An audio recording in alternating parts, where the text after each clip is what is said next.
think I need to let you know. The way you move is unconventional. The way I feel is unintentional, but you make falling in love so regretful. As time passes, we stick to the same distractions. It's like two worlds collide and they sleep on the same.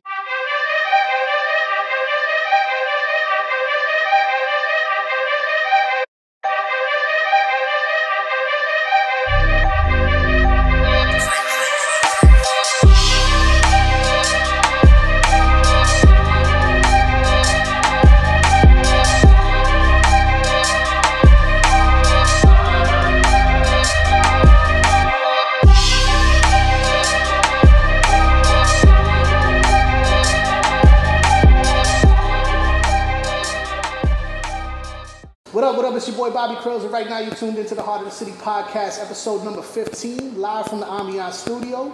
And today I got a really special guest with me, somebody that I've been hounding down for like a year and a half to get this done.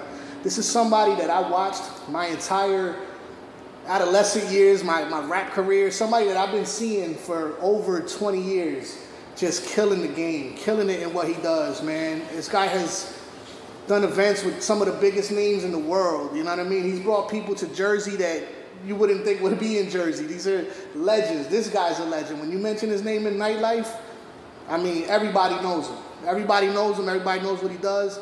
And this man stands on business. He's one of the most humble dudes I've ever met. Whenever I needed something, he always came through for me. So if you guys don't know who I'm talking about my man Mark Nitty. Nitty, what's good, baby?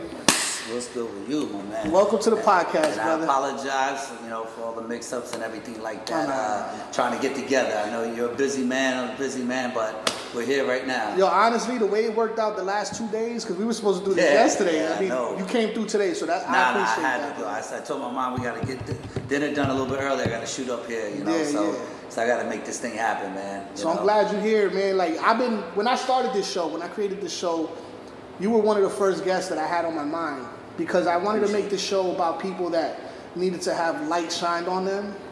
Like they're not exactly a A-list celebrity. Nah, I ain't that person. But you've done a lot. You've accomplished a lot in what you do. You know what I mean? And I think that needs to be showcased. I think it needs to be.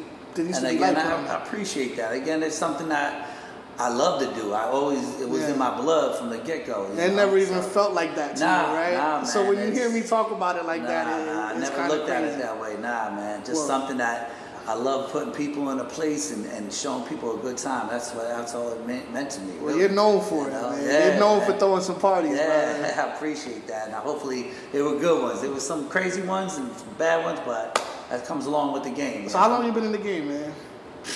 I can't even put it, man.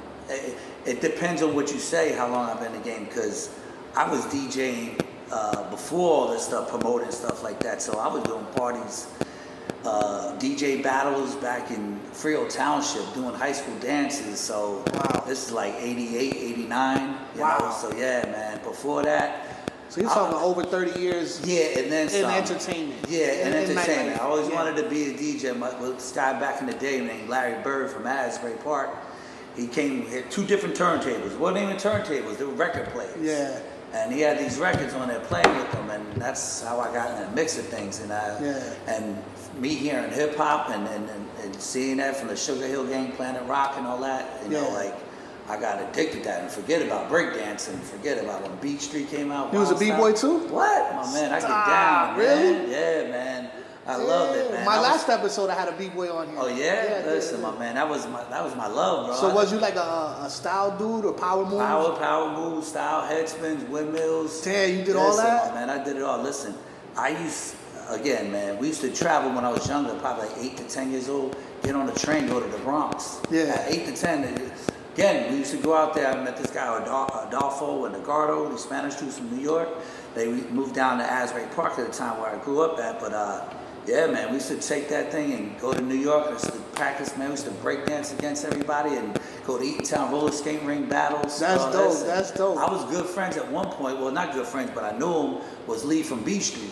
Oh, shit. Yeah, man, because he did a show at Asbury Park Community Center with Roxanne Shante back then and all that. He was one of the performers. And I had to get his number, man. And you linked up with him? We linked up with him, man. Talked to him like once a week and stuff like that. But yeah, he was telling me different things. But this was like when I was 10 years old, man. Yeah. I was starstruck with him, man. But yeah, you had enough balls to go up to him? Yeah, man. Listen, I was on a stage with him, man. We were out there breaking, man. Listen, man, I was known for that, man. I used to go around. My man had linoleum. Me and a couple of my boys used to go to different. You carried the linoleum? Oh yeah, we carried linoleum at the box, man. He was out there b-boying and listen everywhere. Sick. Listen, I remember we did a contest. It's called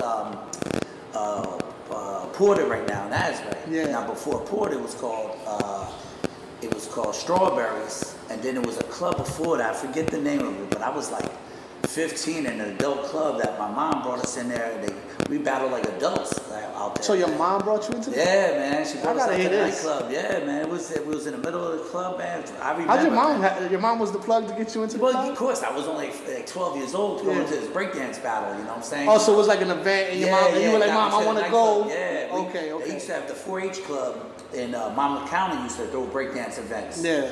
And I was involved in that too, man. I used to try to get to all the spots, man. Oh, that's dope. And then going into the nightclubs, forget about it. When I got a little bit older to the teen nights, again, I could go on for days without the breakdancing. But yeah, man, that's how it really started. And I got into the DJing, and from the DJing, I saw different things where I wanted to put other DJs on to give them exposure so I could be in the crowd to become the promoter. So I'll promote them and as well as promote myself. And then everybody can eat, you know. So again, all right, we're gonna get into all that. That's like I said, I could go on. So just to put into perspective, he just showcased 2-3 elements of hip hop already. That's b-boy, turntablism. Don't forget, I write graffiti too. You do graph too? Hell yeah, oh man. My God. I was writing back then. They knew me. See, what was your graph name? Yeah, I was out all over. What was your name? Man. Deuce. Deuce? D-O-O-S-E, yeah. Any of your pieces still around or no? I saw one back, somebody took a picture in Asbury, so I made one of my things and stuff like that. I used to go out late at night and they used to wake up in the morning like, God damn, this man's all over. I used to try to get up all over. That's crazy. Man. Yeah, so I was a wild child back then. This is hip hop. You understand what I'm saying? This is hip hop. Yeah. So. But damn, all right, so that's a lot. That's a lot. All right, so I want to get into it like I do with all my other guests. I want to learn a little bit more about you as a person, who you were growing up, and you know, just where you come from and stuff like that. So I always ask my guests, I said, what's your heritage? And that's basically asking your parents, your family, what are you exactly? I'm a mutt. A mutt. I'm mixed with everything, okay. Man. I love it all. So again, my mom was Irish, Polish, German. I don't even know if Italian. She wanted to go take that mothercentury.com or whatever. Yeah. But I was like, nah. But again, I'm mixed with everything. But people see me as Latin sometimes, Puerto Rican and shit. But again, I have a Spanish baby's mom. But yeah, I'm a mixed mud, man. I'm just who I am. Okay, you know? so holiday traditional food. Everything's traditional, man. We do it all. You know, the family does it all. Yeah, nothing special. So. Okay. Where were you born? What? East Orange, New Jersey. Okay, you know the name of the hospital or no? No, I don't. But I know it's in Orange, New Jersey. That's all I know. I don't know the name of the hospital, but I know it's up north because my mom, our family was from Harrison, up in right across the street from Newark, and East Newark and all that stuff like that. So I was. You still have ties to that area? We did, but we don't. My mom still has friends up there, you know what I'm saying, but no family-wise and stuff like that. So, but you know, I travel up there from time to time, see the old stomping grounds and stuff like that. So, when we got out of there, it'd probably be like 81, 82 around there. You know, but then we moved down to the Jersey Shore, you know, down to Belmar. Okay. And then my mom met my stepfather, and we moved to Asbury Park. We owned a sub shop. And I was very famous in Asbury at the time. I was staying super subs. And grew up in Asbury Park. Now, Asbury Park in the early 80s was good. They still had the rides down the shore and stuff like that. It was all good. You had the Palace Amusements. You had all types of things going on down there. And then later on, during the era, the craziness with the crack and everything, it started falling apart. Asbury Park is different now. Oh, way different now, my man. Listen, 10, 15 years ago, you weren't seeing people down there like that. You weren't seeing white people down there. If you were, you would get robbed. Yeah. I'll be honest with you. It was crazy back then, you know? And there was only like about 10 to 15 white people through Asbury at the time. And your family? And I was, my family, again, my family was very well known. We were on the block, but we were only white people on the block then. And there was a gentleman named Red across the street who lived there for decades. And then you had the other people that lived on the other side of town, Petrowski's. That was all known. But everybody else was, you know, black, Latin, whatever, man. That was it, man. That's all I grew up around. That's how I came into this game, and that's how I got, liking hip hop and seeing. You was around the diverse community. Oh man, yeah, man. That's what I grew up on, man. So. That's crazy. So Asbury Park is the stomping ground. That's where it all started at. Yeah, man. Yep. All right. So which high school did you go to? I went to Asbury Middle School, and then from Asbury Middle School, I wasn't a good kid. I went to Deal, and then my family wound up going out to Howe. So I went to Howe Township School, then I went to Freehold Township for high school, and then I went to Howe Township. So one thing I would say good about that, good and bad, with good, I got to meet a whole mass of different people. Yeah. So my exposure to different people, meeting different people, not staying in one corner, I was meeting different people. And that's the one thing. Plus, the negative part of it, again, just not having the right schooling because I was jumping from school to school. The stability part. Yeah, the stability part. So again, I'll be honest with you, I wasn't a school person. I was more that. That's what I was going to ask next. Who were you in high school? What kind of person were you? Oh, I was a sports. I was a football fanatic, man. I love sports. I played baseball, football, basketball. So, but yeah, man, that's all I loved. And I wasn't a big school person. I'll be honest with you. Yeah. Then I was that person out there trying to be that, not saying cool person, but I love getting the girls, talking to girls, being out and about and playing. Did you sports. always have that personality? Yeah, man. I was that was just in me. I was always in the streets. Yeah. I was put it to you this way. And before social media and all that stuff, that was our social media. Being outside. Being outside, Again, they used to say, before the lights come on, you had to be home. So everybody was always outside. That's what it was about. But like I said, just overall, from the high school part of it, from Freehold to Freehold Township and stuff like that, Freehold Borough, met mad people. So again, man, it was a good thing to me. I like that. I accepted it. But did I take advantage of my opportunities? No, I didn't, because I got caught in the game. Yeah. I'll be honest with you. You liked outside a little more than you liked inside. Yeah, you can say that, man. Yeah. And that was my downfall. I wasn't a school smart person, but when it came to the streets, that was me, man. I was always about moving making money. Shaking. Making money, and I just wanted to play sports. And then when I couldn't play football no more, I just said, hey, man, this ain't for me no more. So I just got to get a job or. Again, I'm not saying I was the best person in the world, because I wasn't, but overall, I did what I had to do to make ends meet, Yeah. So, and it is what it is, man. It was life. It was a thing that I went through, a phase in life. You live and learn. In life. So what position did you play in football? Oh, I played running back. He was a running back? I was a running back, middle linebacker. I was a punter, kick returner, everything. Yeah. Was fast? Yeah, man. It wasn't bad. I'll put it to you this way. I'll tell you this story real quick. I was Freehold Township. Okay, Freehold Township is a majority white. It was all white people. But again, Freehold Borough was the urban area. You know what I'm saying? Well, the urban school. I heard this, yeah. So you had to combine. So they kept on hearing about who's this white guy and stuff like that, and the football and stuff like that. And the other guy was my friend Brandon Conover. He was from the borough, but he went to the township. Yeah. So he played football with these guys before. Now, I came from Asbury Park at the time.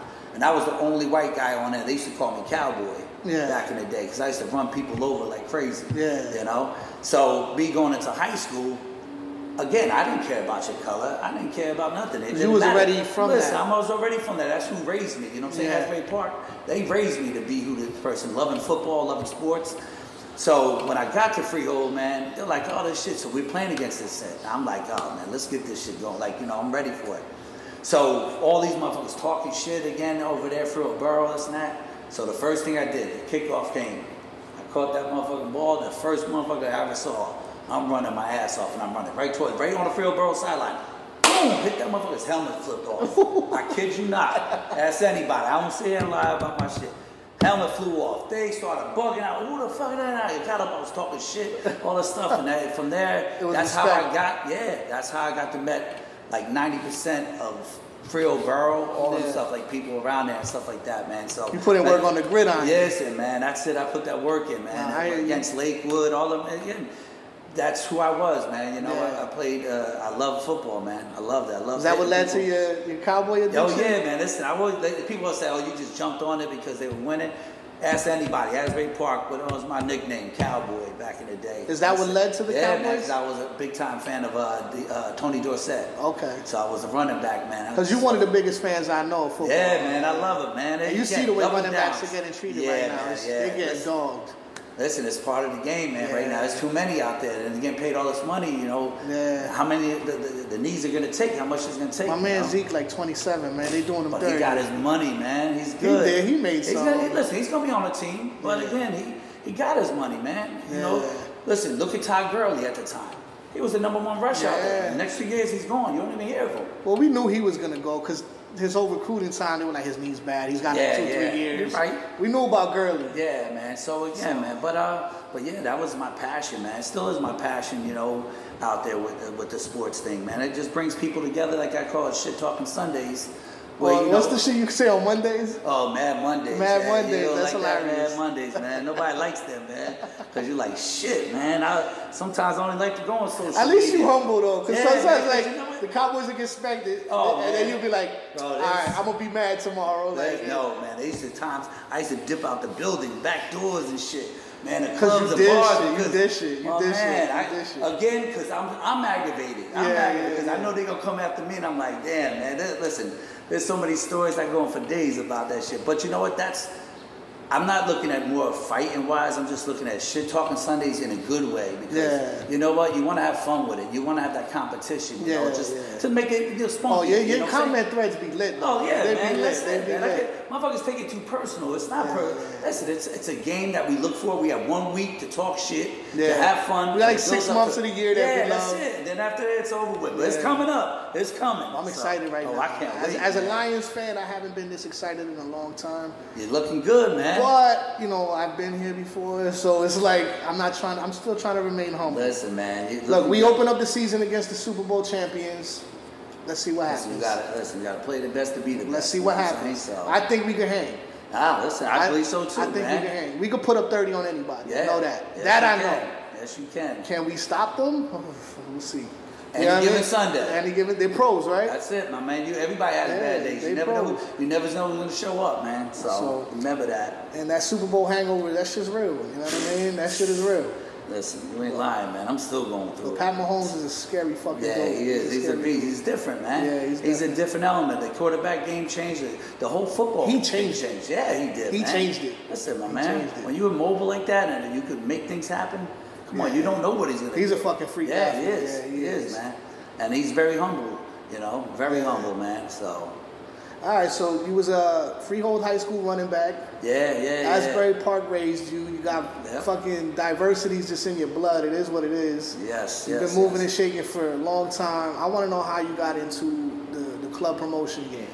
Well, like I said before that, you know. It was DJing, right? DJing, so let's go back into the DJing. How did you get into the DJing? You said your boy. Yeah, Larry Bird, crazy name. He was a black guy, you know. Yeah. Listen, again, man, but I know it's crazy name. That Larry Bird is black, though.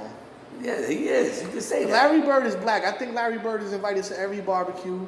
Let's be for real. Yeah. Larry Bird is black. I think the black community considers Larry Bird black. He was balling out there with the motherfuckers. But yeah, man. But and he talked shit with the best. Oh, yes, he did. Yeah. Listen, man. You go back in the history, man. That's when basketball was basketball. Yeah. You know, it was definitely. But yeah, like I said, I was doing the DJing thing. You know, my first really gig. Like I said, I did the high school dance. My first gig really was at Club Elliott. Well, it wasn't a club. It was a bar. Elliott's in Lakewood. Okay, me and my partner, Al B, who was, you know, my running guy at the time. I got a story for you about this too. Yeah. So, again, I was down in Lakewood, and my boy Rob Oliver was DJing over there. And somehow we got, like I said, the owners don't give a fuck at the time. We got our foot in the door there to throw a party there. And that was a spot to go. Elliott's was that spot. Yeah. And that's how I started doing it. Then my boy, Big Rob, may he rest in peace, we used to start throwing basement parties. Nah, that's a different Big Rob. This was Big Rob Woods back in Lakewood. Yeah, I used to throw parties. His mom used to cook the fried chicken upstairs, sell the Heinekens for $3. It was all a basement party. We were down in the basement. I'm talking about no AC, just hot, just mud down there. And guess what? I'm on them turntables, just rocking, yo. Remember, it was no computers, CDJ, no, it was all records. So the records were skipping sometimes, but again. that's how I got the love seeing people dance in that party atmosphere. And then from there, my boy Al, I don't think we did anything after that till Stingrays. That was in Birch Hill days, you know, and that's when I was going to tea nights, you know, at the time. You know, tea nights were popping at Stingrays. I don't know if you're familiar with Old Bridge. I know Birch Hill used to do tea nights way back in the day. They had Mary J. Blige, they had Grand Puba. So all of a sudden, then one time, I guess, I don't know, Madawan or Frio, somebody tore the place up. Just throwing people through DJ booths. They were riding. Yeah, man, they shut that shit down. So that was a wrap on that. But yeah, I've been going to tea nights. Shout out to my man John Fields, aka Showboat. DJ Unique with Showboat. You know, they used to do this thing called Yakety Yak tea nights. Again, I used to go to tea nights. I just love the club atmosphere, the parties. You know, even as a youngster, man. You know, going out there. But I always wanted to do nightclubs, man. You know, I always wanted to do the nightclub. And then we finally got my first really hit. Like I said, it was at Stingrays at the time. You know, and I couldn't say my government name, I ain't just say that, but it was way before Mark Nitty at the time. So yeah, man, it was a lot of nightclubs were involved that I started from Stingrays, and then it went on from there. I feel like you started a lot of nightclubs out here, and not even from like an ownership standpoint, but just getting them popping. Like, yeah, man, you know what, bro? From Stingrays, Birch Hill, it was going good. That was more the techno era at the time. And even if I go on before that, before I say really got in the club, I forgot even announcing this one. Club Jennifer's in Howe Township. It was a teen nightclub. And this is a true story. Again, I ain't sitting here making up shit. I did a thing with Jay-Z there. Yeah, man. It was, so my boy Rob, not Rob Oliver, what was his name? Damn, man. He passed away too, man. So he used to throw parties, and Jay-Z and Jazzo, okay? This is Originator's days. This is Originator days. Wow. So this is early. Marcy Cutler, that's his name. Marcy Cutler came to me and said, yo, Nitty. Well, I wasn't Nitty at the time. Yo, Mark, whatever. I got Jay-Z Jazz. You got the Jazz. You got that record. I'm like, Jazz, yeah. So I go through my record crates. I pull out Tribe Called Quest. We got the Jazz. And that's true. And I'm like, he was like, nah, Jazz though. You got the Jazz. I said, nah. And then all of a sudden I happened to look up, and there was Jay-Z. Now remember when fringe coats were in style? Yeah. With the fringes. He had a tan one on. Yeah, I said, oh shit, that's Jazz and Jay-Z. Yeah, I said, I ain't got that joint. Hawaiian Sophie. And I said, I ain't got it. So they were like, fuck it, man. He said, just throw on this record. You know what I'm saying? We'll rock off the instrumental. Yeah. And tell you what, I'm out there fucking getting it in with JC performing and Jazzo. Before all these video cameras and all that shit like that. Yes, they performed in Howe Township before Jay-Z. Again, it was Hawaiian. This is before Rockefeller days. This is all way before, yeah, man. It was coming up with Jazzo. So I did the Fushnikins. Wow. I did Karis 1. We did. Like I said, this was a club. It used to be a furniture store. But it was a teen nightclub. It was a teen nightclub. They were selling no liquor. It was on the side of Howe Township. It's a rug spot now. But yeah, some guy had a pool hall, and he opened up the back, and it turned into a nightclub, man. Wow. Yeah, man. So it was that was one of my definitely highlights, you know, my time and stuff like that. And then, like I said, who would have thought Jay would be where he's at now, right? Like that's insane, man. Right? Neither. Even me, I could sit here and say I did that. You know what I'm saying? You know what I'm saying? That's crazy, bro. You know, for me to sit back and remember that, I'm like, damn, bro. Now look at him. And I ran into Jay. I took a picture where I still got it. I never posted it like that, but I met him at the Rock Him show at the spot in New York. Oh man, what the hell is that name? It was only like a couple of hip hop spots downtown Manhattan at the time, but he was there at the bar by himself, sitting there with a do-rag on, with a I said, yo, Jay, man, you might get a picture, whatever. And guess what? It's on a Polaroid. Yeah. It's on a Polaroid, because we had no cameras back then. Yeah. I still got that shit. But it was definitely at the Rock Him show, because my man, I don't know how we got backstage, but we were backstage with Rock Him, J. Rue the Damager. Jesus. What year was this? 92? Probably around there. Yeah.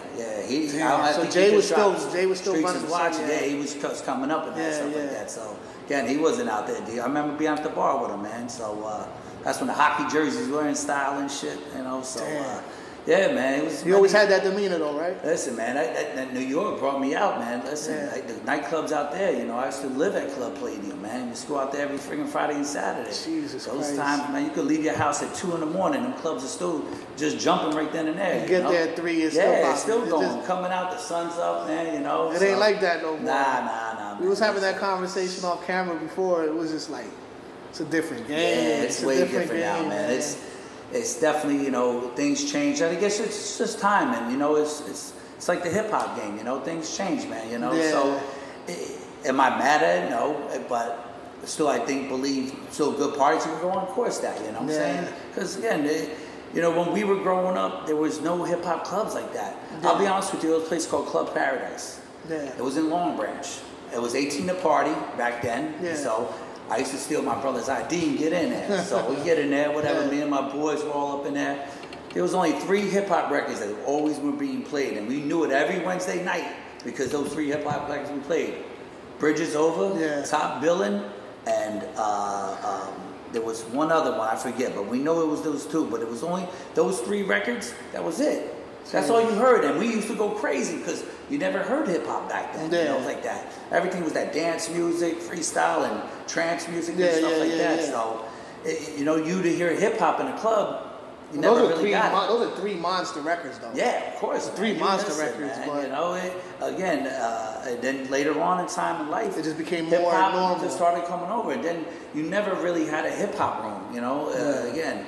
I was one of the first ones ever to DJ at Hunka Bunka in a hip hop room. Hunka Bunka. Yeah, I started a hip hop room over there, you know, with them. So back in the day. Jesus Christ. So this is like legendary shit on some other shit. Because everybody in this area knows all those clubs that you're talking about. Yeah, there's a lot more clubs, you know. So again, you had Platinum at the day. So think about it. You have Monday nights, again, you know, if you really want to go back a little bit, you have Monday nights, you have Fantasies that was popping off. That's with the Murder Mommies. Yeah. So you had that. You had Tuesday night R-Bar, the street here that was jumping, you know, at the time. Wednesdays, then you had Club Abyss. Thursday nights, we used to do Platinum, you know, back there in New Brunswick. We used to do that. It's Parlay now. Parlay now. And then, you know, Friday nights we used to do Deko Lounge here. And Saturday night we're back at Abyss. And then Sunday wasn't really jumping until we started really pushing the party. That's a segue into my next section. We're going to take a quick break real quick. We're going to pay the bills. We're going to get right back into that. But that's going to segue right into what I wanted to get into. So that's freaking awesome, man. We'll be right back.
So we're back. Right before the break, we were talking about the parties. What parties was it? I just lost my train of thought. There was a lot of parties. There was a party. It was a segue into the promoting, basically.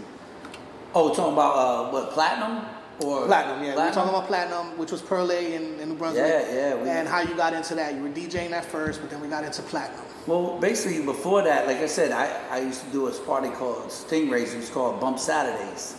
Now, back then, you used to have 2 to 3 different rooms you used to have to pack, you know what I'm saying? So again, we had big, if anybody been to Birch Hill or Stingrays, you know, back in the day, that was a big spot to fill, you know? So there was a spot in the back called the Ice Room, all right? And the Ice Room was a stripper's lounge.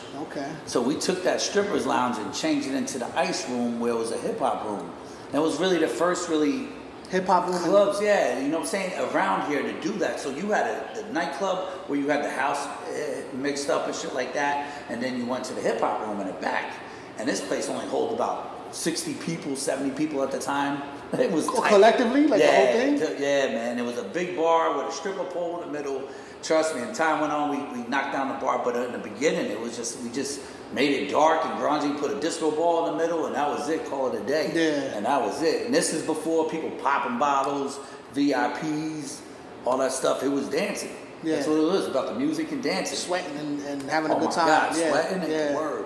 Oh man, if you were drenched in some of the clubs. Yeah. So. Off the camera, we were saying it earlier. We were like, the parties now are different. Like when we used to go to clubs, man, we were by the time we left, we were exhausted, tired, sweaty. It's freaking crazy, man. Wow. It was, again, this is before the VIP tables. Oh, I can't get tables and that. The party was at the bar. Yeah. The party, people used to pop champagne. Moet was $50 at the bar, okay? Yeah. $50. As you get your bottle, you chill at the bar. There was no buckets. There was nothing like that. There was no sparklers. There was no shouting out so-and-so's popping bottles at the bar. No. Yeah. You probably, in Club of Biz days, you'll probably see standing on the bar dancing and pouring out shots in girls' mouths and shit like that. Yeah, that shit is crazy. But yeah, like I said, getting back to with the DJing and stuff like that, like I said, Stingrays was really the first club, and that's how I got really affiliated with Club Abyss at the time, because the owner came in, shout out to my man Costa, and he was like, yo, what's going on here? Like, who's these guys? What's the guys? So again, we had my man Mello, who's doing the house room, and then my boy Al B and myself, and then my boy Mikey Brooklyn, and like I said, we had the Space Cadets. Put it to you this way, it just wasn't about us. It was a collective different people that put these things together, that brought people out for us. Again, that was our social media. You know what I'm saying? So again, we didn't have these phones with all the stuff to look at it. No, you had to go out and be a part of it, to know what's going on, who got knocked out or whatever crazy shit. Yeah, it wasn't just floating around. You weren't, if you weren't out there, you heard about it the next day, or you heard it somewhere down the line during the week. But over that's the way life was, we had to be out and about, Like I said, all day long, we used to get up in the morning time. This was our schedule, almost like 7 days a week. Wake up, grab 2 boxes of flyers, go hit these colleges, go hit these malls, these streets all day long, and go right to the nightclub. Okay, stay on the nightclub. Wake up, do it all over again. Wow. Because, again, you got to go out there and hit these streets, because there's other people. There was other nightclubs out there. Let me ask you a question. That form of marketing right now, do you feel it's still effective? Yes and no. When I say yes, because you're handing that person one-on-one, you're inviting that person out personally, you know what I'm saying? Yeah. But when you go into these malls now, it ain't like the same. They're dead People now, went to the malls, you know what I'm saying? When back in the day, Friday night, you go to malls, you see mad girls out there. That's all I used to do. Everybody buying their outfits. Buying their outfits, going out. Where you going tonight, girl? I got you. Come, I got 2 free drinks for you, girl. Come see me. I promise you. Give them your personal number. Make sure they get in a nightclub for free. See, that was me. That was my high of getting people. What can I do? How many people can I bring into this nightclub? Yeah. So that's when I took on to another initiative. That's why I stepped back from, to get off the subject. That's when I started stepping back from the DJ part of it and hosting a lot more, because now I'm opening the door for other DJs to come in. Because again, my name, I never trusted nobody promoting me, so I was always promoting myself. Now, put some little history on you. I don't know if you remember this spot back in the day called Packy's. Yeah, Packy's. That's Big Shots? That's it. Yeah, that's Big 88 Shots. Keys. 88 Keys, all that. So back in the day, that's when I met 187. That was David S. now. Shout out to David S., man. Yes, that's my man right there. So back then, they used to do Thursday night ladies night. Dollar Heineken's, all that stuff like that. They had the pool tables downstairs. Yeah. Now, Brett, he was a big hip-hop head, and that's where you didn't care about what records you played. And I tell you what, I love that spot so much, because it was just it reminded me of a New York spot. Yeah. Down in the dungeon, just grimy, but you were hitting them with them joints and just playing. So before I would go to Packy's, I would hit all these malls around here. Woodbridge, he used to give me free drink passes. Ladies, come on. So after work, 10 o'clock comes, they come right over. And I'll just cater them at the bar. That's how I just kept on being humble and being appreciative to people, because they could have went to any other spot, but they came to my spot. They chose you. But again, I did lure them in the building by doing something, because again, nobody's just coming. It's just like Macy's, a one-day sale. You got to give them something to come into the building, you know what I'm saying? Because they could have any other spot. They could go to Applebee's, go have a drink at the time, but they came down, and I always catered to the ladies. When I DJ'd, I don't care what the dudes are saying. I'm all about the ladies, the R&B joints, the reggae, and stuff like that. Get those ladies on the floor. Because without the ladies on the floor, what do you want? Dick swinging and shit like that? I ain't trying to do all that shit, So I was majority on that. And then my other nightclub that we used to do on a Tuesday night that had rocking at the time, Stone Pony, back in the day. I used to do Asbury Park, man. I used to have a thing called Club S back in the day, me and my boy Al B. we had the executioners there. Wow, the DJs? Yeah, we had the DJs, all that stuff like that, man. And even getting back to Bird Chill Stingrays, my man, we threw a party. It was Black Eyed Peas we had there before the before Fergie. I was breakdancing, yeah, before Fergie. Yo, trick you out. Yeah. It was Coca-Cola tour. Yeah. And honestly, we threw a party. Coca-Cola came to us and said, yo, we got a free promotion. The promotion bus came. It was Bismarcky and the Black Eyed Peas. Wow. And I was breakdancing with them. It was crazy. But again, there was a lot of things that we did together and stuff like that. And like I said, man, it was a lot more to the DJing, and then getting back to the promoting part. I never really liked trusted people to promote push my name. So I went out there always handing out flyers, you know, always hitting the streets, always had something on me to hand out, to give, you know, because you never know you're going to bump into somebody to come out to your party. So that's how I really got started with this stuff. And like I said, it just went on from there, where next thing you know, we started getting into, what else we did? We did a spot in Long Branch too. Well, you had mentioned the name already that I kind of want to go into, and it was the Costa name, and then how you got into Abyss. Abyss. Because that was more my boy Manny the Greek. That shout out to Manny the Greek too. Yeah, great dude. Great dude, by the way. We were doing Club Chrome at the time. We were talking about it. He said Costa came into that spot that you was at, and he's like, "Who are these boys?" Yeah, I want to hear that story. He came in there at the time, but we were doing Club, I think it was Club Chrome at the time, or it was Club Benet. Yeah. We were doing Club Benet at the time. Now, we met Costa, again, I met Costa from Stingrays at the time, just to see the party was, but we never really connected. We just hooked up from there, but really, really pushed it was Manny the Greek, seeing that. So, I don't remember Club Chrome or Club Benet? Yeah. So you had that roundabout. That line was around the building. So guess what we used to do? Wednesday nights, before we did Club Abyss and all that stuff like that, we used to stand there and hand out flyers to them. So as you were going to Club Abyss, we were hitting you. As you were leaving Club Abyss, because a lot of people had to take that U-turn when you made that right and go around the jug handle to go back home or go to the diner or whatever, Peter Pank. We used to be out there handing out flyers. Peter Pank. Hell yeah, man, listen. So did you before Club Abyss, and we'll do you after, because we'll miss it. Yeah. So we used to be in the streets all the time. So Manny goes to Coast and goes, yo, you need to get these guys right here. You need to go see them. These guys are over at Stingrays, this and that. You need to go meet them. And that's when he came through the building. So that's how Costa came over there, just to meet us, because why? We were the one bombing his area and being aggressive. We were affecting it. Yeah. So again, at the time, my boy Showboat and Unique used to do Club Paradise. Used to be before Deko. Yeah. So they used to do the Latin Fridays, over there. Yeah. So, and then that, little by little, they wanted to make a change, and that's when we came in through the door and we started doing our Deko, well, it was Club Paradise Fridays, and we used to have our own little back area that we used to do our Mad Love Productions parties. Yeah. So, and that's how the whole thing really started getting going from there, and it's how I built the reputation with these guys and stuff like that. So yeah, it put it to you this way. I was very aggressive. You weren't going to stop me by going hitting out these flyers and hitting these parking lots late at night. Yeah. Again, it is what it is, but I want people to know, again, we had a party over here.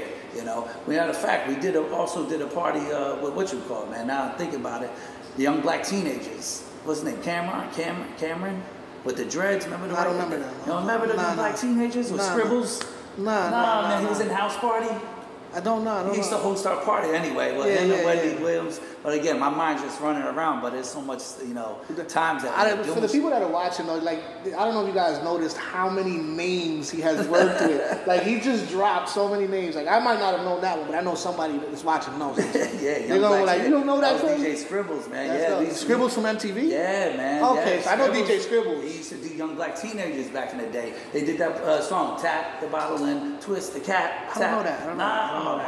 Yeah, you make me feel like I'm Nah, it's all good, man. But yeah, so again, I'm just saying the reason why, because my mind's running and sitting here saying that stuff. There were so many people that we did parties with. I remember I used to go to to give Mr. C a deposit. We used to have to go to Hot 97 Studios. This is before the phone where you get the before Zells and all that. We had to wait in there for an hour or two, waiting for Mr. C to get on set. You had to wait to give him money. We were sitting in the Hot 97 office to give deposit, 10 flax or whatever. The time to book the DJs, we had to give them deposits. So we used to always travel to New York and stuff like that, man. So it was a lot of work, man. It was definitely a lot of street working. I'll put it to you that way, man. And there was no cell lot of phones. feet on the ground. Yeah, man. Handing a lot of flyers out, cases and cases.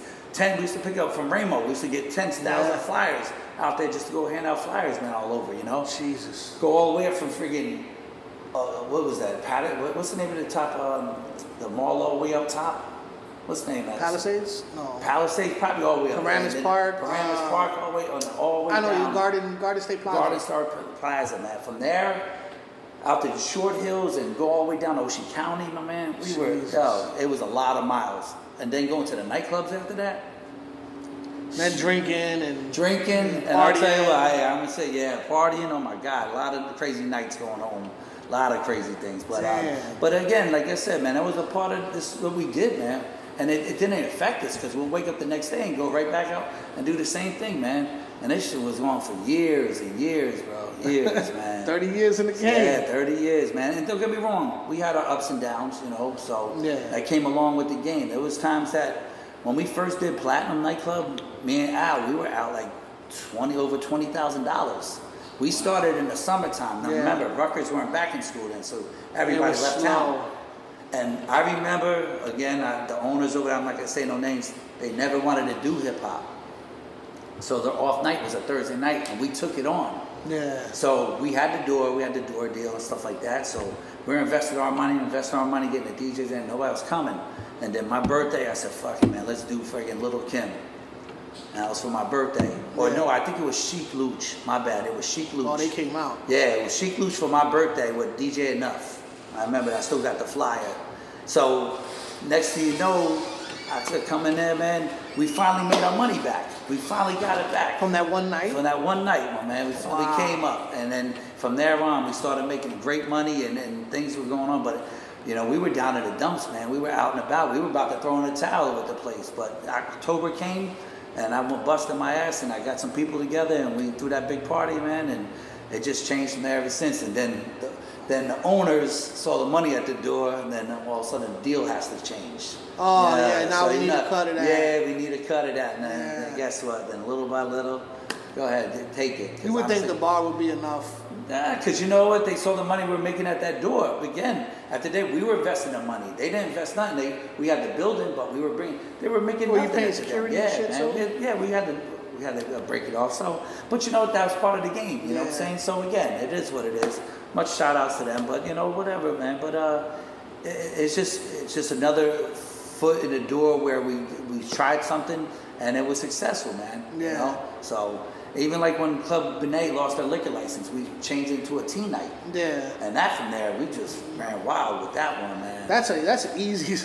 Can't sell liquor? All right, we're gonna sell soda. Yeah, the owner was like, let's do teen night. I said, man, let's do a teen night. And let me tell you right now, bro. Teen nights in this area used to be lit. I used to go to those. They were crazy. Listen, from Club Benet, Club Chrome, Club Abyss, and then you had Hunker Bunker. Bro, used to be like 12 to 15,000 kids going out that weekend. Right. You talking kids from the whole Middlesex County, everywhere, my man. You name it, man. Again, they were out there, bro. And again, we were bringing the groups, the celebrities. We had Fat Joe. We had Mobb Deep out here. You guys brought Pun, right? We brought Pun out there, but Pun was at Abyss. Abyss. Yeah, he was at Abyss. Who brought Pun? They did at the time. Okay. They did, yeah. I wasn't involved. They had LL there. They had Usher there. You know, they were doing the things before that too. So, you know, me getting involved with them at the time, you know, definitely helped me out and spreading my wings a lot. You know, so it was definitely a good time, you know, during that time. So. You're one of the few people I know that made nightlife a career, bro. And not even from like a DJ standpoint, bro. Because it's mostly like DJs and that's pretty much it. Bartenders maybe. And they won't last too long neither because they age and then they get... But you just survived the test of time, my brother. I'll be honest with you. It was because, again, the money was there. You just had to go out there and dig down, man. And get it, man. You know, again... Did I do some foolish things? Of course I did. But overall in that, man, I loved it. I bought a house with it. I can't say much. But again, you provided for your. I provided, yes. Provided for yes, yourself. It was good, man. So. And to this day, man, your legacy lives pretty fucking strong in this area. And again, like I said, one thing I always say to people, man, I'm nobody, bro. Yeah. I'm nobody without the people. You know, because again, who's Mark Nitty at the end of the day? That's what I look at. I just look at myself is trying to provide a party for somebody and see people's smiles on their face. Because without them, I'm nobody. So I always believed in that, and that's why I always like to go to the bar and buy people shots. Because I don't know what that person's going through that day, that time, but guess what? When they come out, I want to show them a good time. I met so many people that I didn't even know at the time, and it's a small world, I say that. I was way down in Miami one time. It's like, oh shit, man, I remember you're from New Jersey. Even going down to Tampa time, I run into people and say, oh, you from New Jersey? I remember you. You used to be at the nightclub. You know, I was down out in LA one time. I met somebody again. From out here? From out here. Again, from people knowing people, you know. Even getting to the place called Park East at the time that I was doing the bar restaurant. People still talk about that. Because that was a nice spot. That again, man, I saw so much potential in that because we were hitting you with all three elements. We weren't just giving you a nightclub. We were giving you a restaurant. Like fine dining almost. Fine dining almost, sushi and all that stuff like that. We gave you a bar, okay? And then we changed it to a night lounge upstairs. So you didn't have to go nowhere. We killed you all three elements because back in the day, people say, oh, I'm going out to dinner with my wife or I'm going out to dinner with my girl. Then I'm going to go to the nightclub. You didn't have to do that. All here. We gave it all into you one spot. Because guess what? You want to watch the UFC? We were the first people around here that showed UFC, except Big Shots. You know, Big Shots was doing the thing at the time. Shout out to them. But overall in that, I wanted to take it to the next level.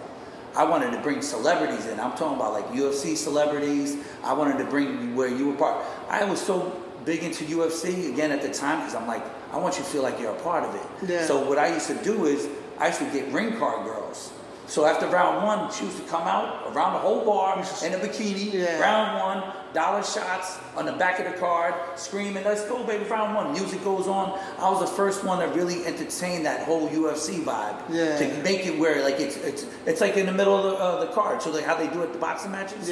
You know, so I put the music on, let's go, dollar shots for the next 5 minutes, whatever the case. Round two come out, another bikini girl come out. People are taking pictures. Again, it's before straight the vibe, like a vibe. People, yo, I'm talking about girls with nice asses, titties. Again, with high heels. So we always catered to that stuff, man. So when people came out to watch UFC, they got a show out of it, you know? So that was my whole thing. Should make you want to go back and watch more UFC. Man, I always try to do things differently, from the football, UFC, from boxing to soccer to anything. And you've been known to bring athletes out too, right? Like, you be doing like the meet and greets and stuff like that. Shout out to my man Mike Martucci, my man Brian. You know, I forget the other gentleman always hooked me up. My man Joe. There's other people that's involved and stuff like that. They always help me out, man. We had celebrities. We had the Jersey Shore there. They filmed for Jersey Licious out there. We had Victor Cruz at the time. We had, who else came out there? We had Yankee players. We had Cowboy players. We had the New York Jets, Joe, the fireman, whatever. Fireman Joe? Fireman Ed, man. Listen, I used to throw things with my girl, shout out to Stella at Retro Fitness. We used to do ab contests outside with the situation. They used to halftime at a football game. Everybody's outside doing ab shows and doing contests and shit, man. I used to have bullfighting outside, all types of shit, man. Listen, bro, dunking footballs. You have the football contest with the dunk tank. So again, man, these things that we were doing, I was getting away from like the DJing part, and me putting other people on was just opening up doors to other things where I can bring my boy Johnny Steels, my boy Milky Mike, and you know, different people I brought to it. My boy Encore, everybody that came to there to DJ at these places and stuff like that, man. And again, it just opened up doors, man. So many doors for different people. That's what it's about, because it's not all about me. It's about building a nice team around you, you know, and building that team from the bartenders to the promoters. We had promoters. We had, but I looked at everybody as a promoter. Put it to you that way. And they were like, "Well, I'm not a promoter." Well, motherfucker, if you ain't talking about it, how you gonna know about it? So you are a promoter in certain ways. You know what I'm saying? So I always felt like if I got people to open up in the different areas, or people are doing other bars, they're doing better than me. So I got to hustle 10 times harder. You know, how can I be different from other people?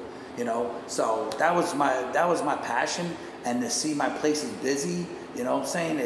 That was my best feeling.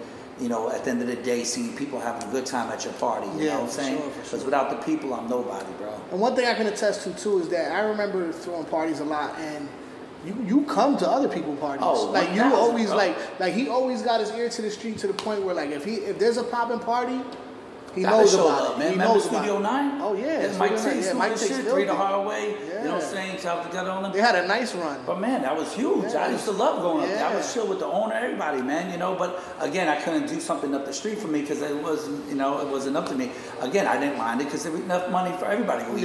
We were closing at 2. Sayreville shut us down at 2. They used to stay open at 3. So I used to pop out the back door at 1:30, shoot up there and party, see everybody, you know. That's again, and remember playing the parking lot back in the day. Oh yeah, it was different. Or you go down to after dark after the parties and stuff like that. So again, man, you know after dark the strip club? Yeah, man, after dark was crazy. I had some crazy. I had shows there. Hell yeah, man. Listen, man. Listen. Like I'll tell anybody, if you weren't out there at that time, you'll never understand. Yeah. It was 7 days a week, man, up there, man. This whole shit was stripped. Man, the strip clubs and stuff like that, you know. It was, remember 35 used to be the Coliseum. Yeah, it was Jim Jones. What was it? Something else before the Coliseum. Yeah, it was something else. Playpen. Yeah. I was out there watching freestyle shows. My first showcase was at the Coliseum. Yeah, man. Listen, and that was like 2000. Yeah, man. I want to say 5. Well, hold on. What about Central right here? Right. I had a thing at Central. Yeah, Central, man. They tried to bring it back a little bit, but again, the owner there was a rough. Yeah, man. He was cowboy motherfucker. Yeah, he didn't want to do nothing. He didn't want to do shit. But see, that's where we get back to where a lot of these parties could have been better. But when you got owners, stubborn. You know what? When they're starving and their ribs are touching and they ain't making no money, they'll tell you everything. Yeah. But once they start getting fat, the whole game changes, man. Because that's how it is. It's the greediness. Hey, listen, man. I could go on for days how some of these people are. And I don't mind it. But again, man, never forget where you come from. I say that to everybody. Because as much as it comes, it could go away in seconds. Because, again, you sit here. You have something that people want to come to. And if you ain't out there touching those people and you have a business and you ain't involved with that shit, man, kiss it goodbye, because you think that person that's running your club, he's running that shit right into the ground. As long as his check is in the safe, he don't give a fuck. He wants to get his money and get the fuck out. Nobody's going to do it like you. Yeah. Nobody. That's why I never really trusted nobody, and that's why I didn't get along with a lot of managers, because I was very passionate and I was believing what I did. I know it worked. It's going to take time and team effort. Yeah. But if I come into your business, okay, and you're the manager, just say, yeah. And now you got this spunky motherfuckers coming here. Oh, we got to do this, we got to do that, and let's change here. Not saying overnight, but we got to work. Yeah. Now, the club's not really jumping. The club's not doing anything. Now I'm putting you to work, where you will get your check regardless. Yeah. But now you got somebody. Now you got to get off your chair. Now you got to get off your chair and go work. Yeah. You ain't going to like me. You know, because now I'm putting you to work. Now I'm making you do things. Now I'm making you do extra. Now you got to do extra shit. Now I'm putting pressure on your back from the owners to say, well, why did I hire this motherfucker to do what you should have been doing? And that's what they didn't How many jobs did you take? My man, how many people that fucking don't like me because of that? But I wasn't there. Listen, I'm not there to be your friend. I'm there to do a job, put money in the building. Because honestly, one thing I hated, I never liked, and there was plenty of times, I used to DJ to nobody because there was nobody in the club. Yeah. So again, I was always successful at, but it wasn't a good feeling to me. So I got to work harder. You know, I got to work this time harder. I always say no nightclubs. I don't care who you are, what you are. You open up. I don't care. Again, it depends on what you bring to the table, because you could have a great grand opening, but what about the week after that? What about the week after that? What's the follow-up? Because best believe, I'll tell you this one story real quick. There's a spot in Union Beach. The man did a grand opening. Oh, the place was lovely, great. And he was like, yo, Mark, when you want to get in here, let me know. I said, my man, I'll give you 6 months. He was like, what do you mean? I said, I'll give you 6 months. I'll come back and talk to you in 6 months. Because you know what, when you first start, it's like a relationship. You're high. You're high. You're the high. Honeymoon phase. Yes, you're honeymoon. You're like, oh my God, that's my love. You're making money. But guess what? You're up here. Because that's why everybody got used to it. Everybody saw it. It's not that spectacular no more. So I go back 7 months later. It's a true story. Yeah. It's a true story. Go back. And there he is. And I'm sitting at the bar looking around like, damn. Because I was there on his grand opening. Yeah. But guess what? Hey, man, you know, what can we do? You want to do something? I said, now I want to do something. Now I want it. Now you want to work. You didn't need me then. You know what I'm saying? You didn't need me then because why? You were the hottest thing on the block. Yeah. You know? Now I'm going to come in. And that's the clubs I always took on. And I'm going to say another club in Woodbridge. It's a steakhouse. It was out in the dumps. Okay? Yeah, I ain't going to say no names. Now I'm saying it's dumps. Don't get me wrong. I'm not saying that. It was out and about. Nobody was touching it. They weren't going back there. I took on that party. And again, it didn't happen overnight, but I worked my ass off. Those are the clubs I want to take. There was a place called Vibe down the street in Hazlitt. It was a hotel. Yeah. Okay? Nobody. Who's going to go party in a hotel? Holiday Inn joint, Holiday Inn. I was Nobody there. wanted to touch that. You had that jumping. Oh, man, listen. We turned that in from one little room, okay, into 2, 3 big rooms. Sometimes a 4th room. Then you did a pool party. A prom thing there. I did a prom thing with my man Focus and stuff like that. So, again, you want to take those things that's nothing and turn them to something. So people say, wow, look what this motherfucker did. Yeah. I never wanted to go into a place that was already built. That was already built. Why would I'm going to be on standby and add on to it? You know what I'm saying? Yeah. So that was the one thing I always wanted to do, was take on spots where like it was nothing going on, man. You know. We're gonna get right back to that. We're gonna pay the bills real quick. We're gonna get right back to that. I'm sorry for rambling on. No, you're going hard. Man. He's giving us game right now. Pay attention. If you a nightlife, pay attention.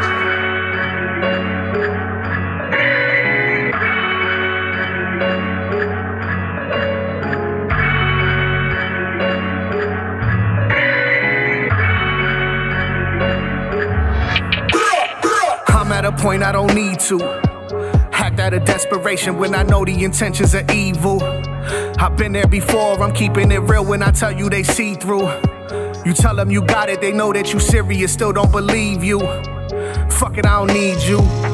I'm in my zone, bug got me tripping a little far gone. I'm chasing the vibe, I ain't making it home. Frankly, I'm tired of watching the throne.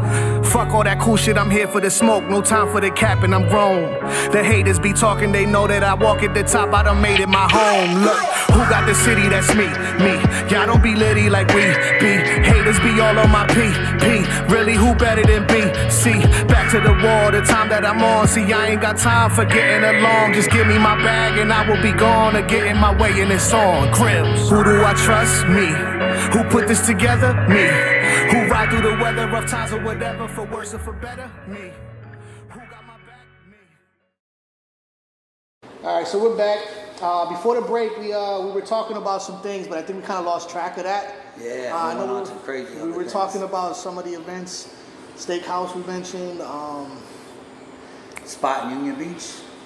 Did we talk about Union Beach? Yeah, well, it was, again, what I was saying about the time where I didn't want to do the thing in the beginning because, again... Oh, yeah, the owner, and then you came back 7 months later. 6 months, 7 months later, and then, you know, that's when I wanted to do something because I never felt, you know, I never wanted to jump on something that's up and popping already, that's successful, because I don't think I would bring anything to the table. You take pride in building, of course, the actual party. Yeah, the actual party, you know, that's when you know you're getting something done and what you change from something that's being nothing to something, you know. Like I said, there was a time like I had this bar in Hazlitt, you know, and it was a hotel at the time, and he was basically doing nothing, you know, out there. I saw his Sundays, I saw it. And when I came to, I sat down and told him what I needed. He thought I was crazy. He was like, bro, there's no way I could pay you that money and do this and that. You know, how am I going to make money? I'm here to make money. I got to survive. I said, I promise you, you'll make money. And he gave me a chance, and guess what? I changed the whole game in there, you know? So those are the things that I know if you give me a chance and you give me time, and nothing happens overnight. You gotta work at it, you know, any business. That place you're talking about in Hazlitt that had the hotel attached to it, it was a restaurant too, right? Yeah, it was a restaurant bar. I think that was the first place I went there because of you in the daytime with my mother-in-law and my girl at the time. And we ate the Henny Wings. You were promoting Henny Wings. Yeah, that's what it was. It was Hennessy Wings. He had to sit there for the food.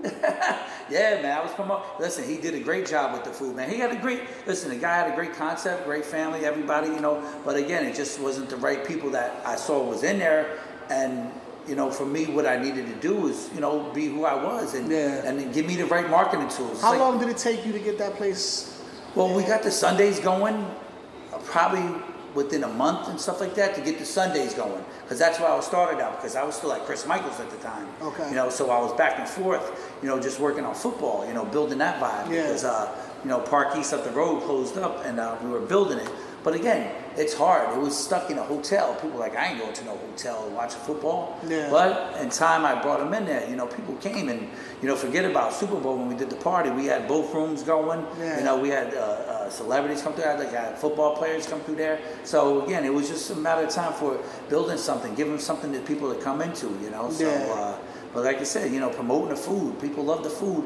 To go out, eat, and see sports and drink, you know what I'm saying? Give them that vibe, you know? So that was definitely one of the spots I definitely appreciated and saw from where it started from to where it grew, you know? Yeah. So, but again, it comes off back with staff too, man. You got to get the right people in there that believe in the product, that will, you know, be a part of the environment, because I can't be the only one talking about it, you know, at the end of the day. People got to be proud to be there. Yeah, I got to tell people, if you ain't talking about it, people ain't going to know about it. So you... Again, they hated me sometimes, but I said, you know, you go out to these other restaurants or you go to these other bars, I see your Instagram, I see your Facebook, and you're promoting that business. How much money are they putting in your pocket? Yeah. You know, but you won't come to my place or my party to promote the things, but you're bartending here trying to make tips? Yeah. Why wouldn't you promote that instead of promoting some of that? You're actually getting bread. Now you're getting the money off of it, but now you're promoting something that I might want to go to that bar to go eat because I saw it on your page. Yeah. What's the sense and of you that? Ain't getting a thing out you of ain't it. getting a thing out of it. Just say, hey, I'm out at this bar. Who gives a fuck? You're promoting them for free. But here you are, you're trying to make a living off of what I'm doing? Yeah. Fuck out of here, man. So you've just been good at marketing and branding just overall. You ever decided to like take courses or anything like that? You ever Never did, man. I wasn't a school person, man. I think that's the type of field that you would probably ace this shit though, no? Yeah, man. But, you know, bro, a lot of people don't understand where I come from because I think outside the box. And it's sad to say, you know, again, I think crazy things, even like just for one instance, people thought I was nuts when we brought a horse for the Cowboys-Giant game. I rented a horse with a cowboy on it. True, kid you not, Park East. My man, there was a horse running down 35. I even did that vibe. But again, I didn't worry about the bartenders and the promoters. Guess who was my promoters? The staff, the customers. Yeah. They were talking about the next day. You know what I'm saying? So you got to get things that will blow people. Even like you're sitting there saying the Henny Wings. You know what? Imagine if you liked them or you did like them. Yeah. You're going to tell your friends about it. So I was worried about the customer more than I was worried about the staff at the time, because I want to do different things that people are going on social media to talk about it, you know? You're taking advantage of networks that weren't even touched. Bro, listen, man. Again, people love bad news. It'll spread like wildfire. But when you know you're doing well, sometimes people are like, you know, he's all right over there. You know what I'm saying? But that's how it always is. They always say word of mouth is like the best way it's to... the best, good or bad, yeah, man. Good or bad, bro.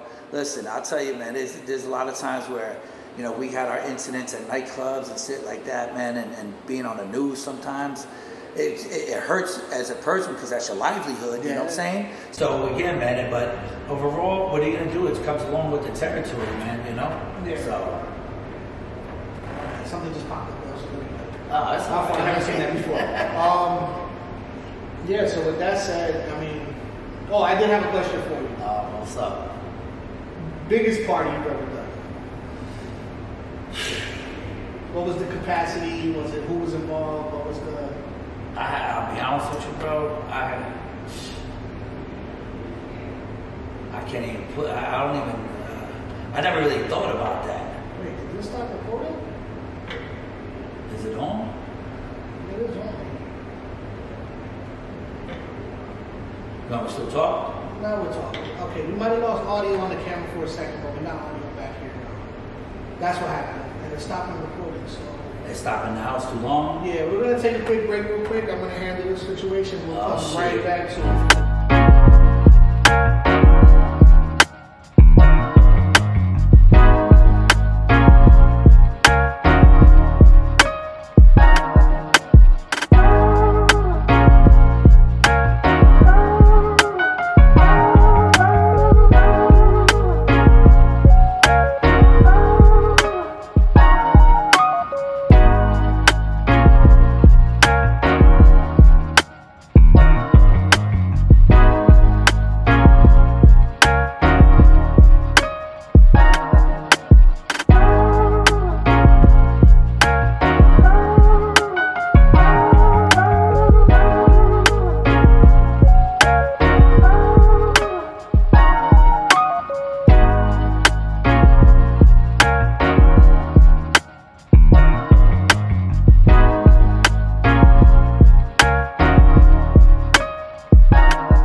right, so we're back. Sorry for the technical difficulties, guys. It was the first time that ever happened. Batteries died on recorder, but Nah, he said when the shit was turned off, said I was talking too much. nah, he was talking more than enough. Let me grab that book bag, so I forgot to put that away. Sure, my man. Hip hop shit right here. Question was biggest party.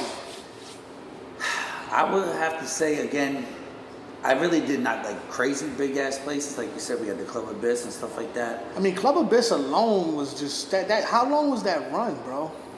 For me, I was there, I think 14 years, but they were there a lot longer than that. I would say at least over 20. 14 years at Club Abyss. Yeah, and Deko too, collectively? Well, yeah, you can say that, because honestly, we started Club Paradise first, and then we got involved with the Club Abyss and stuff like that, yeah. Jesus. Yep. That's a long-ass run. And the last party was P. Diddy's party. That was the last one. Flex. That was the Hennessy Black Party. I remember that. Was this before he was in the liquor game? This is before his liquor game. It was Hennessy Black with Diddy. Yeah, they came in, decorated the whole club. They had a big Diddy sign in the back. We changed the whole format of the club and everything. Yeah, that was our last day, and I still have pictures of the last the Diddy party and stuff like that. And was that because the club was closing? Yeah, we sold it at the time. I remember being downstairs shaking my head like, damn, this shit. And I never really took it in. Because honestly, bro, it was something that we looked forward to. Me and my boys at the time, we were like, yo, everybody be at the barber shop ready to go by 7 o'clock, and everybody ready to go. You listen to Flex at 8 o'clock. He's shouting it out. Yeah, shouting it out, different things, man. It was so much energy because you go in there, it was a party, you know what I'm saying? It was something to do, you were out there vibing. And you know what? It felt like family in there. Yeah. So again, knowing people, seeing people, it was just every weekend. It was that was it, man. You couldn't touch it. And I never really I should have grasped it at the time, but it was going so fast and things I'll be honest with you, I thought it'll never stop. That was my whole thing in life. It was just keep coming, and then we did the special events like Busta Rhymes, Missy Elliott, like on a Wednesday night or a Thursday night, the pop-up parties, just to switch it up, that we would get special hookups with it.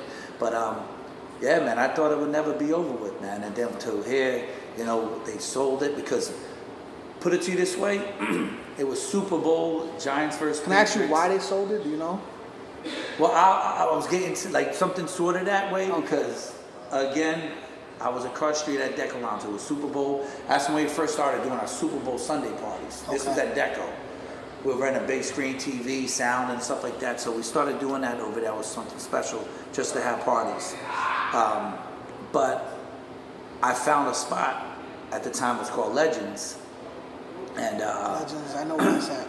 Well, it came formerly to Park East. Got you. So, again, I had investors, but I came to Costa, again, to tell them, hey, listen, my man, can't be a promoter all life. I want to try to build something and invest my money and become somewhat of an owner, I want to build with this shit, And he was like, what are you talking about? I said, bro, I'm telling you, man, I got the spot. You got to come see it.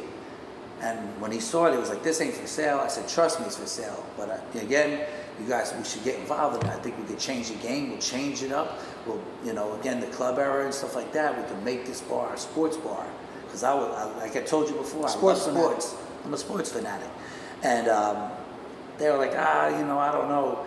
And come to think about it, we never got the deal. Deal fell off, and then it came back on the table. I got a call from Dimitri. He was like, yo, meet me here, and showed me the keys, and we got the spot. So basically, put it to you this way, it went from Club Abyss to again, it was still open. We used to go down there, but I started fading away from there and started being at Park East at the time, well, Legends at the time.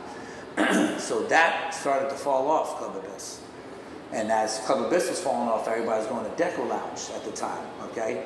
And get me, I'm going back and forth, but again, I'm fading away from there and put my time and effort at Park East. Yeah.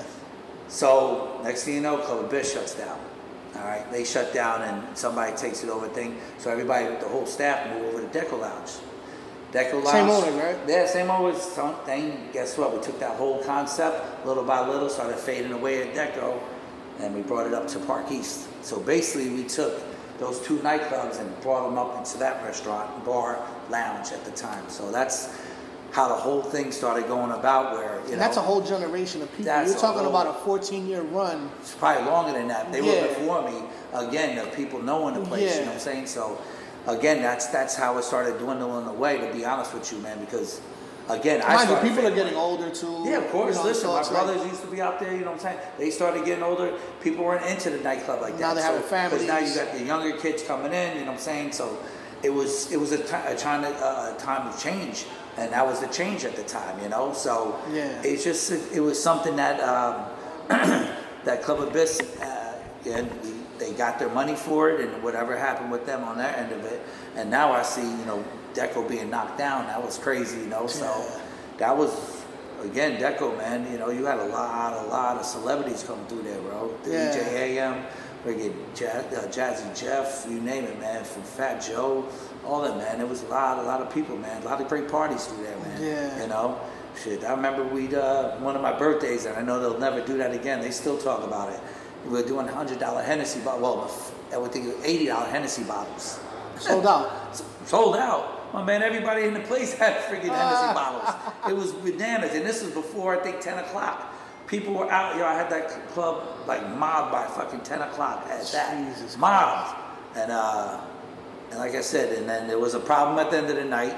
You know, it comes along. That's for Hennessy. Oh, yes, it was. They never did a Hennessy party after that. I still got the flyer. I remember that, man. But, you know, it was something that was, you know, that we did at the time. How many flyers have you been on? Now, yeah. And you know what's crazy? When I was younger, that's all I wanted to be on was a flyer. I'll tell you what, the first time I ever got on a flyer, bro, that was like the biggest thing in the world, man. It was so fucking cool, bro. I felt like freaking leaders in new school or Busta Rhymes. I wanted my name on the flyer. It was important, bro. That was it, man. It's just me being a part of something. You know what I'm saying? Again, the e-flyers are not the same. Nah, it ain't the same. Handing somebody a flyer, like, oh, that was him. That was him. Or the posters. Posters and shit. I used to be putting up posters everywhere, man. You went in the bathrooms. I was giving you flyers everywhere, bro. I was sticking them inside McDonald's stands. So when you were pulling up to the drive-thru, you saw my flyers. You know, so again, anywhere and everywhere I was at, man, I was trying to fucking hand out flyers. That's an ill game. So man. It was it, man. That's one thing I loved about it was meeting new people. You know, and getting people I don't know. Good question here for you. On a daily basis, how many new people did you meet? In a nightclub? Just in that time period, man. Oh, man, you can't, again, it depends 15, 20 new people? Probably more than that, you know? Yeah, man. It's a numbers game is what I'm trying to get to. Yeah, man. You know what? One thing I always say to people, the flyers might not work, you know, most of the time. So if you hand out 15 to 20 flyers and you got 2 or 3 people back at it on flyers, you did your job, man. Yeah. Because not everybody's going to pull on that concept. And one thing I was very persistent on was kept on hitting the same stores and the same people. Become familiar. Because you know why? They might not come out that week. They might not come out that next week. But guess what? They're going to come out one time or another. I'm going to get them out there. You know, well, it might be my friend's birthday, or we were talking about going there. We'll come through. I got you. I used to stand at the front door, wait for people, give them my personal cell numbers so I can walk them in, make them feel like royalty. Facts. You've done that for me plenty of times. Well, again, that's what I'm saying, because, bro, without people like you, I'm nobody. So, wow, you know, that's my whole job. I'm not going to turn my back on you when we get in the club. I used to walk people into the club and take them right to the bar and get the motherfuckers drunk as hell. Yeah. You know, I remember we had, what's his name? He was played for the Cleveland Cavaliers with LeBron at the time. They were killing him.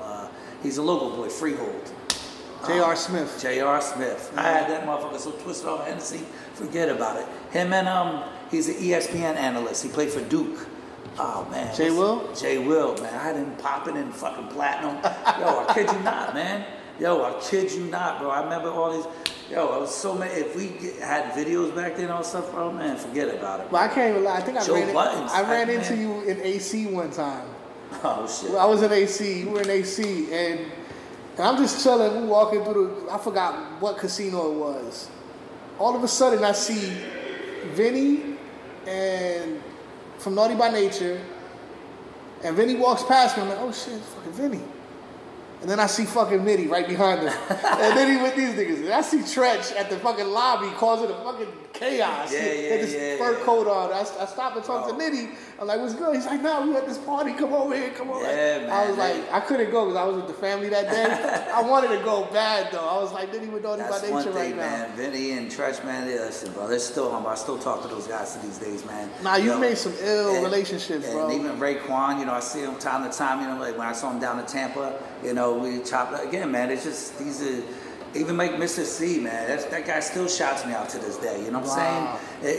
It's just the love, the humbleness, man, to be thankful.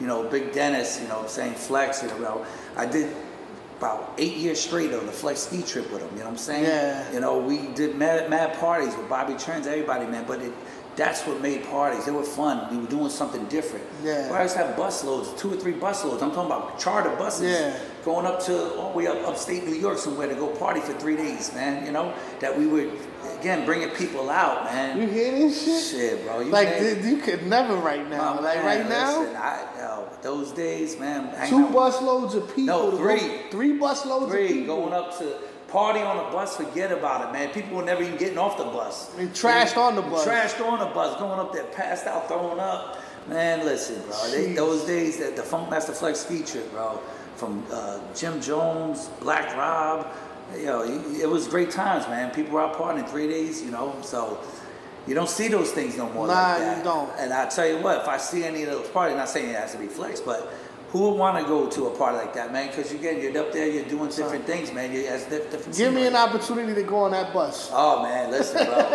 Every year, everybody's like, yo, man, I want to get on. I'm like, yo, sold out, man, sold out. I used to have buses leaving Asbury Park, up north at Newark, and then when I first started getting, we used to go to Hot 97 station, but overall than that, man, it was a time, man. It was a great time, bro. That's amazing. And you were meeting all new people from New York, Bronx, Brooklyn, everywhere, man. It was great times, man. Great times. It's safe to say you've enjoyed your career. Oh yeah, man. Listen, and don't get me wrong. I had my bad days. You know what I'm saying? Like anything else in life, you know, you go through your ups and downs. But I enjoyed it, man. It was definitely some great times, man. Yeah. And you know, I still try to hold on to them good memories and go out there, still see the, you know, go to old school parties or go to new parties. But you know what I'm saying? It's like Studio 54, man. It's like, you know, the things will never be the same. It runs its course. It runs its course, man. You All know? good things come to an end. Yeah, somewhat, some way. Yes, it does. Nah, man. But you still thriving. You still. I'm still trying to make it out there again, man. Because you know what, it's. You know, I know there's a younger generation that we're seeing now and stuff like that. It happens. You know, we all get older. But, you know, there's times that people still want to go out and enjoy, you know, listen to great music, you know, and get away for a couple hours in life, you know, and enjoy them times, you know. Doesn't have to be. You still have all those relationships. Yeah, I still got the relationships, you know what I'm saying? But again, things, you know, looking at Hot 97 now, just to use that example, you know, from those days where they were like celebrities, man, you know what I'm saying? That, you know, you had Wendy Williams in the building, you had friggin' Angie Martinez, you had all these people that came there. They were looking at like celebrities, you know. Yeah. Now I go listen to Hot 97, like I said, much respect to Flex and Enough and everybody like that still doing their thing over there. But it just didn't have that vibe with the same radio host, you know what I'm saying? Yeah. So, you know, it's a changed time, man. You know, it's a changed time. So this is one of those types of episodes that I wish I could go back into those times that he's talking about. Because it was legendary times, man. Yeah, it was, man. It was definitely. I'm happy that I wasn't as involved because I'm a little bit younger, but I definitely caught at least the tail end of it. No, you caught, at least the tail end of it. It was great times back then, you know. And like you said, every day you went out, it wasn't really much of a dead party. People were out because again, they weren't on these phones. You know what I'm saying? At the end of the day, we were out and about. You know, we were out running the streets. And the clubs weren't closing till 3 in the morning, you know? Yeah. And you know, there was no, and I'll be honest with you, man, there was no thing about day parties. Yeah. There was no day parties out there like that. Well, now that we're older, day drinking is the shit. Yeah, now everybody loves it. You know what I'm saying? Come on. You can still wake up for work and go to work, you know what I'm saying? Start at 2. And get back to the day thing, and honestly, we did somewhat steal the concept at the time because there was a place called Batagra. And Badagra or whatever, it's down the Meat Market District at the time, and they were telling me about it. You know, Coast and them were telling me about it, but I never saw nothing like it, man. Yeah. Here it is, like 2 in the afternoon. These motherfuckers down in Manhattan midgets flying through the air and shit. You know, it was something crazy. And we took that concept when we brought it to Park East at the time. A midget? Yeah, well, no, not a midget, the party. Oh, don't worry, there was midgets out there. Listen, bro, short people, I can't say midgets. You know what I'm saying? No disrespect. But yeah, man, we saw that and we did it. And some New York writer wrote about how we're trying to copy whatever the case is. You know what I'm saying? Vegas started doing it at the time. So it was that big splash back in like 2010, around there. That's when we really first, bro, we used to have naked sushi girls on the table. Listen, my man, we had fucking, what's his name from NSYNC, Lance Bass. He was up in that bitch party. Bro, we do Shaq's birthday party there, bro. Kid you not, Shaq came in his Rolls Royce, probably about long as this fucking hall. This motherfucker had to duck underneath the door to get inside. If you go on YouTube and look at Shaq at Park East, it's on there. He's rapping and shit, doing his Fushnikins verse and shit. Shaq he's one of the coolest motherfuckers ever. Shaq was cool as hell that day, man. You know, we threw a birthday party for him. So again, man, it was so many crazy parties that we had in there, man. You know, so it was from restaurants to bars to clubs, man. Again, can it happen again? Yes. But it'll take the right owners and the right people to do it. Right team. Because I sit there and say it to you that some people are taking credit for saying the parties, and I'm like, much as I'm not saying I'm taking credit, I was a part of it to try to put the team together. Without those people, we're nobody. Yeah. You know what I'm saying? Because there's people that play parts that, you know what I'm saying, that most don't get the rest. Know. Yeah, exactly. Because I'll sit there and say to anybody, bro, we put different things together. Yeah. So we had promoters for Wednesday, we had promoters for Thursday, we had promoters for Friday and Saturday. And then Sunday just went all around. So we put different people together so we didn't keep same people together, you know what I'm saying, getting the same crowds. Yeah. So we used to take from Tammy. If I'm not mistaken, it was like a different genre every night. Oh, definitely was. It was like club, house, open for Latin, all stuff. Yeah, man. So you wanted it, again, you didn't want to keep on doing the same thing over and over because it get repetitive, you know. So, like I said, there was a lot of people involved that made these clubs work, man, you know, and so just wasn't 2 or 3 people or even myself. I'm not taking all the credit. There was a lot of people involved that made these parties happen, you know. And then you can't forget about the customers. That's the biggest thing. Our customers were nobody, you know. So, you know, so again, man, people always came back for what we were doing, man, you know. So, and then when we did that Abyss reunion party, that was classic, man. I remember that. That was not too long ago. Yeah, that was. That sold out quick, didn't it? Yeah, that sold, bro. I had people flying in from Florida, LA. Wow. It was crazy, bro. And I'll be honest with you, that was right before COVID. So that was the last shebang, and these people were saying everybody caught COVID because of fucking Club Abyss, all that stuff. They thought it was hoo-ha. Yeah. That shit started in Club Abyss. So again, there was short people flying through the air, and then they had man, it was eating crazy. bats in the basement. Let me stop. Yeah, man. So, but like I said, man, do I miss it? Hell yeah, I miss those good times, people partying and stuff like that. But you know, those are memories that we will always have with each other. You know. So what are you up to these days, man? Well, right now, you know, I live out in Tampa right now and stuff like that. Living a Florida life. You know, come back and forth here, trying to do some parties and stuff like that. But overall, I just enjoying life, man. Just became a grandfather. You know, that's crazy to say. You know, 4. You know, so it's a life humbling situation. You know, but I definitely love still a good party, man. You know, so in the works. Again, might be talking to this gentleman about be doing little something things. So, but again, like that's it, man. You know, hey, listen, if they work out, they work out. If they don't, listen, I keep moving, and I don't try to just stay on one thing, you know, overall. So I just try. My health is my wealth. I'll put it to you that way, man. You know. So again, us having a straight mind, because I say to this anybody, when we're younger, we want to be older. But when we're older, we want to feel younger. You know, and we're getting at an age where, you know, we ain't getting younger no more, man. You know, so we want to take these and run with them the best we can for these memories and stuff like that, because, you know, every day's not a given, man. Right now, you know, we see a lot of good people that we lost. I know I lost. That's facts. I you lost know, a lot. man. So it's a humbling situation where you don't want to take things for granted, you know. So and you want to make the best of it at the time. So why not try to enjoy some more good times while we're still out here living this life, you know? So, man. So where can the people find you? On Instagram? Oh yeah, find me on Instagram, Facebook, Mark Nitty, MySpace. Nah, I'm just joking with you. I don't miss MySpace. Yeah, I fucking miss MySpace. Listen, man, I remember I used to be a fake Rutgers person. Gave me a fake, because you only could get on it if you're a college. That was Facebook. Oh, it was Facebook. That was Facebook.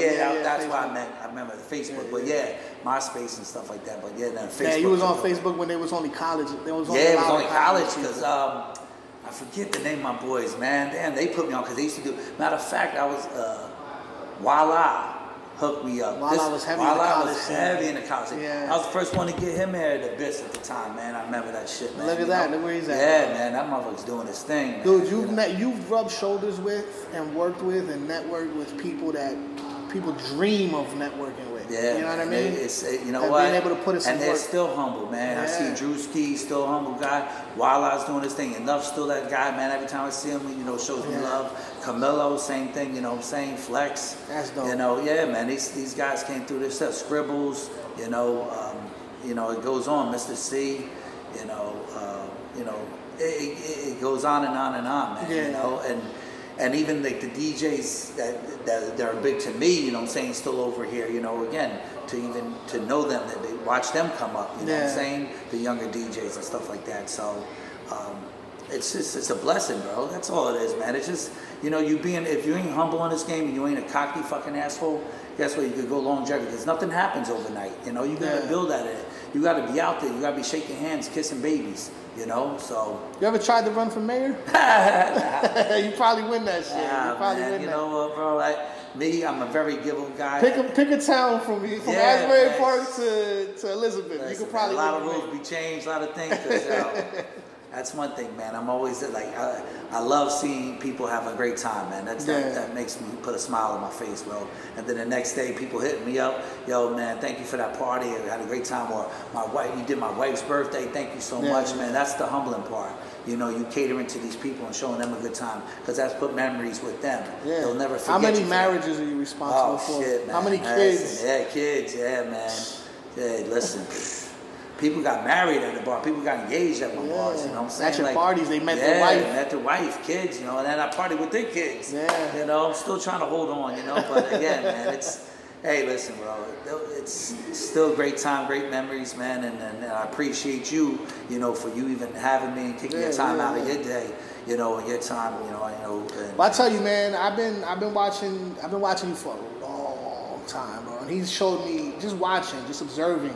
Shows you how to do it. You know what I mean? Like if you're paying attention, I'm one of those guys that pays attention to the room. I work the rooms. I look at who's who and what's what, and I try to figure it all out. And when I got to rub shoulders with you and shake hands and talk and meet and network, since that day you've been solid with me, bro. And I can't ask for nothing more. I actually consider you a friend. It's not even a vice versa, bro. Sometimes you might not click at that time. Yeah. You know what I'm saying? Later on in life, you never know in life, man. That wasn't probably the right time. You know what I'm saying? So you never know who you're gonna meet out there. And trust me, I met a lot of people. There's people still I don't know their names. And I'm not trying to be disrespectful, but I can't introduce to them because I don't know their names. But they know of me. That happens a lot, actually. Man. Listen, it's part of nature because. You know why? You're that humble motherfucker, man. Yeah. You're a humble guy that you can go out there and meet people. Not a lot of people could do that. Not a lot of people have that. And it takes time for that. It's a personality. That's a trait. And there's a lot of people I watch in nightclubs that will run the parties. They'll sit up in the DJ booth on their fucking phones, you know what I'm saying? Yeah. Be out in that crowd. Because without those people, you're nobody, you know what I'm saying? Get to know somebody, spend a little bit of money, buy them a shot. You don't know if it's a birthday or they're celebrating a divorce party or a wedding or something. They're just having a bad day. Having a bad day. And that's what I used to always love to do. What's up, ladies? How you doing? Let me get you girls around the shop. What? I said, don't worry about it. It's on me. I got you. Thank you so much. Appreciate it. It's my friend's birthday. Oh, it's your friend's birthday. Oh, give me a bottle. Let's go get a bottle of champagne. For real? Yeah. And I'll blow their mind. And guess what? I built a relationship with these people. And they come back. You know what I'm saying? So again, without those people, me going out there and introducing myself, I'll never get a chance to meet them. You know what I'm saying? So if it's a girl, guy, whoever, man, it's just a humbling thing, man. And people say that to me, but I don't feel that way. It's just in my nature, man. Well, this podcast was to shine some light on you, dude. And I appreciate that, man. I appreciate it again, man. The work you've put in is noticed. And I do you know appreciate. I mean? I don't. I know it's kind of hard way. to take that sometimes. Yeah, because I don't look at it that way, man. Because I do it for the love of it. And I look, like I said, without the people, I'm nobody, man. You know. Yeah, but so, I feel like you were heart of the city.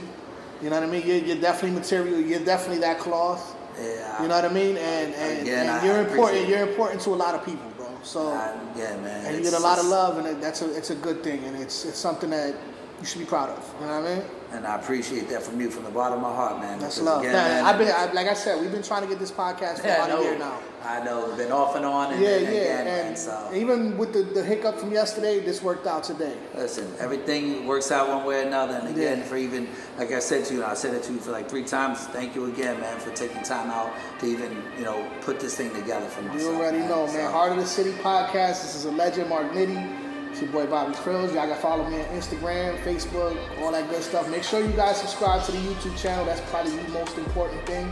Heart of the City, man. We done, man. Mark Nitty, you're ready. Peace, man. Love you. You're ready. Always, my man. Appreciate it again. We out.